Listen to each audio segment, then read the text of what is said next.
Hello दोस्तों, आप सबका स्वागत है मेरे YouTube चैनल बिहाइंड एक्सप्लेन पर। आज हम विद्युत जामवाल का क्रैक जीतेगा तो जिएगा मूवी एक्सप्लेन करने वाले हैं। तो कहानी शुरू होती है मुंबई में जन्मी एक साधारण परिवार में सिद्धू की, जो पहले सीन में ट्रेन के बाहर में लटक कर ऊपर चढ़ते हुए स्टंट करते हुए हमें दिखता है।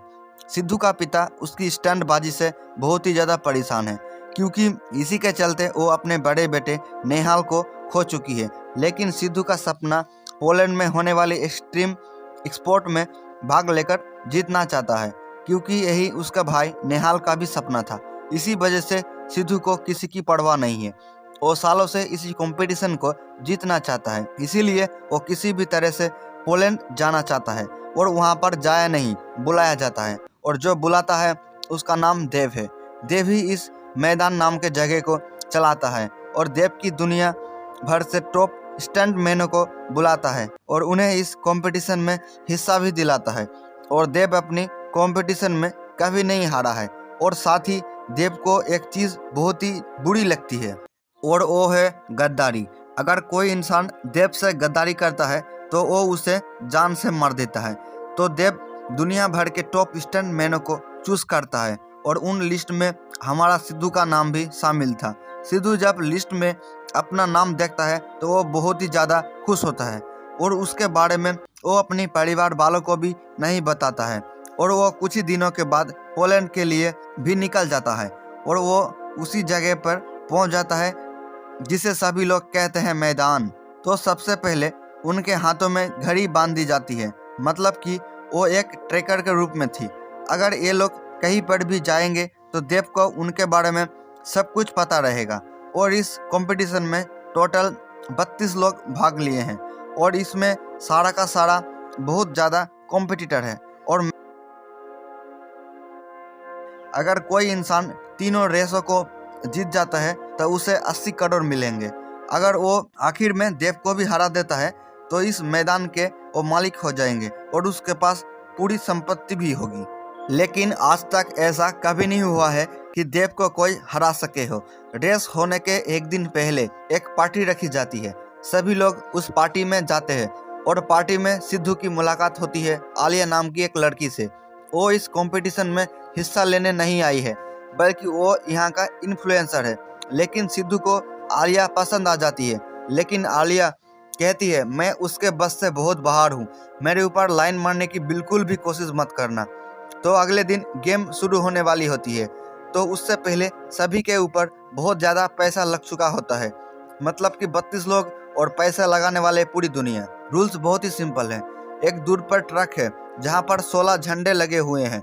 उन 32 में से 16 लोग जो झंडे को पकड़ लेते हैं वो आगे बढ़ जाएंगे और 16 एलिमिनेट हो जाएंगे। लेकिन उस ट्रक तक पहुंचने के लिए इन मॉन्स्टर ट्रक की ज़रूरत पड़ेगी, जो कि इन मॉन्स्टर ट्रक को ऑडियंस कंट्रोल कर रही है जब तक कि इन लोग मॉन्स्टर ट्रक को पकड़ नहीं लेती। और इसके बाद वो मैनुअली उनके हाथ आ जाएंगे। लेकिन तब तक उनके पास समय भी बहुत कम बचे रहेंगे, क्योंकि किसी ट्रक में 30 सेकंड या किसी में 60 सेकंड या किसी में 90 सेकंड का टाइम रहेगा। लेकिन इसी के बीच में कई लोग अपनी जान भी दे बैठते हैं और कई सारे लोग घायल भी हो जाते हैं। इनके बीच में हमारा हीरो सिद्धू बहुत ही बहादुरी से आगे बढ़ता है और उस ट्रक तक पहुंच जाता है और एक झंडे को हासिल कर लेता है, मतलब कि वो टॉप 16 में पहुंच चुका था।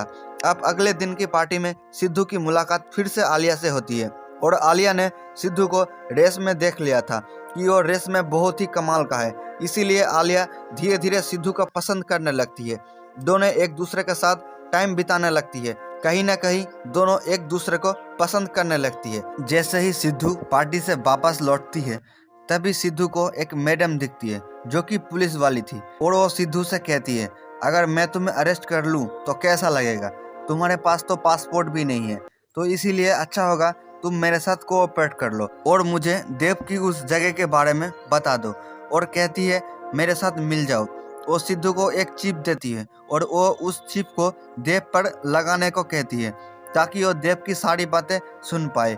ना चाहते हुए भी सिद्धू को उसकी सारी बातों को मानने पड़ती है। जब सिद्धू पार्टी से वापस जाती है तब देव के लोग सिद्धू को बहुत मारती है, क्योंकि देव की लोगों को पता चल जाता है कि सिद्धू हाल ही में किसी अनजान लड़की से मिला है जो कि एक पुलिस वाली है, और सिद्धू उन लोगों को मारकर डायरेक्ट देव के पास पहुंच जाता है और देव को सब कुछ सच बता देता है कि मुझे इन लोगों ने कुछ बोलने का मौका ही नहीं दिया। मैं यही बताने आ रहा था कि एक मैडम पुलिस वाली मुझे मिली थी और मुझे एक चिप दी है और इस चिप को तुम्हारे ऊपर लगाने को कहती है। इन सब कुछ बता देने के बाद देव जो है वो सिद्धू से बहुत ज़्यादा इम्प्रेस हो जाती है कि ये आदमी वफादार है और ये सब कुछ सच बता दिया है। और एमी जो पुलिस वाली थी वो देव की हर जगह पर छापा मार दिया था जहाँ पर देव के सारे माल रखा था, वो सारे स्मगलिंग चीज़ों को जब्त कर लेती है।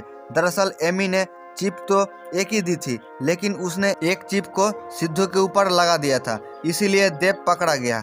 इसीलिए देव को लगता है कि सिद्धू गद्दार है, पर ऐसा नहीं था। और यहाँ पर यह भी मालूम चलता है कि दरअसल आलिया ने ही देव को बताया था कि सिद्धू पुलिस वाले से मिला था। इस वजह से सिद्धू आलिया से टोटल बात करना बंद कर देती है। बाद में एमी सिद्धू को अपने पास बुलाती है और वो सिद्धू को बताती है कि तुम्हारा भाई की जान गेम में नहीं गई थी, बल्कि उसकी जान सोच समझकर ली गई थी। ये सारी बात सुन लेने के बाद सिद्धू को बहुत ज़्यादा गुस्सा आता है, क्योंकि उसे लगता था उसके भाई गेम में मारा गया था, बल्कि ऐसा नहीं था। अब कुछ और रेस रिवील होने वाली थी और मार्क नाम की एक बंदे की एंट्री होती है। दरअसल मार्क उस पूरा मैदान को चलाता है और देव जो है उसका गोद लिया हुआ बच्चा है। जब मार्क को पता चलता है कि देव स्मगलिंग करता है तो वो उसे बहुत बुरा लगता है। वो लोग सिर्फ और सिर्फ मैदान में ध्यान देना चाहता है, जबकि देव की नीयत बिल्कुल भी ठीक नहीं थी। वो चाहता था अपने अलग देश बनाना और उस जगह पर मैदान को अनाउंस करना। इसीलिए वो बहुत ज्यादा उल्टी सीधी तरीके से पैसा और वेपन हासिल करना चाहता था, ताकि वो बहुत ज्यादा पावरफुल हो सके और अपना अलग देश बना सके। अब सेकेंड रेस शुरू होती है और ये रेस बहुत ज्यादा दिलचस्प है। इस बार सामना होने वाली थी कुत्तों से। ऐसा वैसा कुत्तों नहीं, जंगली कुत्तों, जो किसी भी इंसान के पीछे पड़ जाए तो उसे जिंदा रहने का कोई अधिकार नहीं। यहाँ पर एक पार्टनर की जरूरत होती है, जो कि सिद्धू को नहीं मिल रहा था। तब आलिया उसके पास आती है और उसे कहती है, तुम मेरे ऊपर एक बार और भरोसा कर सकते हो।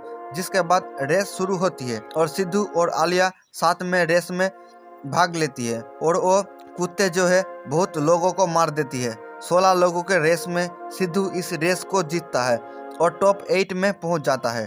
आगे हम देखते हैं मार्क देव के स्मगलिंग धंधे की पूरी तरह से खिलाफ था।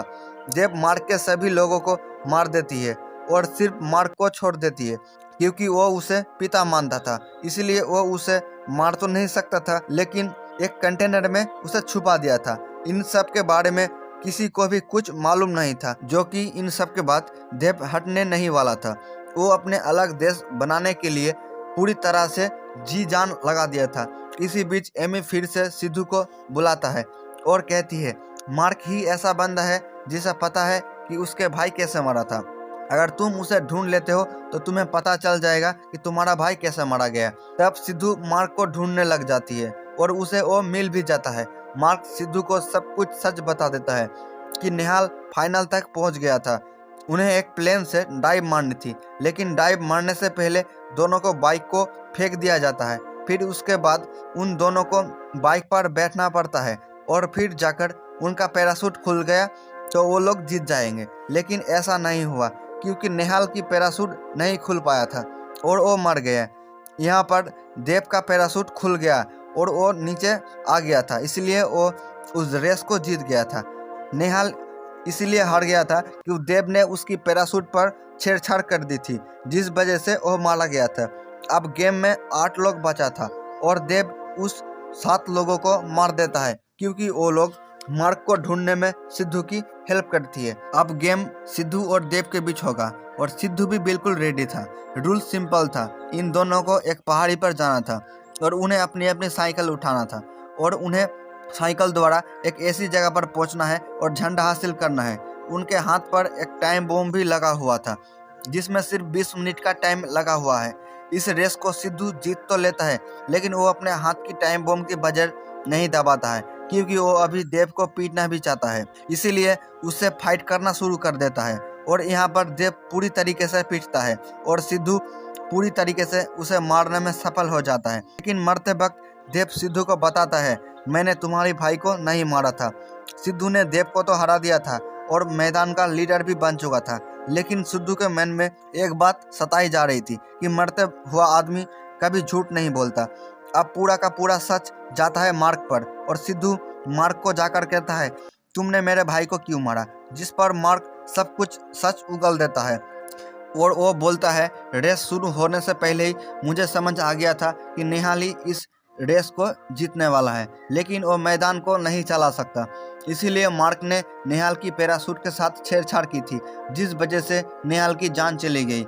यह सुनने के बाद सिद्धू को बहुत ज़्यादा गुस्सा आता है और वो जिस प्लेन में बैठा हुआ रहता है उस प्लेन को ब्लास्ट कर देता है और खुद पैराशूट के मदद से नीचे आ जाता है।